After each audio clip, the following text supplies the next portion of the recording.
इस परिवार और पार्टी का शुरू से शुरुआत ये रहा है कि चुनाव हारते हो तो वोटर पे ठीकरा फोड़ दो, या इलेक्शन कमीशन पे ठीकरा फोड़ दो, या इलेक्शन कमीशन के नियमों पर, कार्यप्रणाली पर प्रश्न चिन्ह खड़ा कर दो।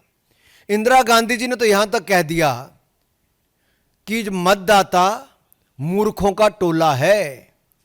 Indira Gandhi said voters a bunch of fools. और इस 77 का चुनाव हारने के बाद कहा। 1999 में जब राजीव गांधी जी हारे तो उन्होंने बैलेट पेपर पर ठीकरा फोड़ दिया।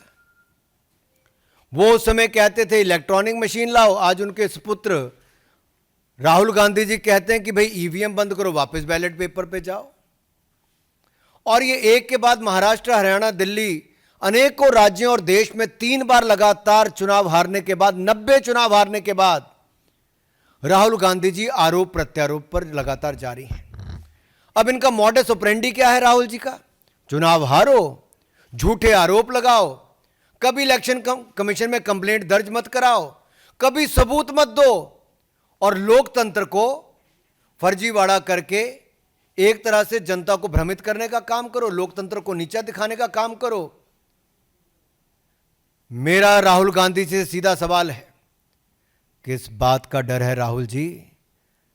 शपथ पत्र नहीं देते, सबूत नहीं देते, झूठे आरोप लगाकर भाग जाते हो, और यही आपका तरीका हो गया है।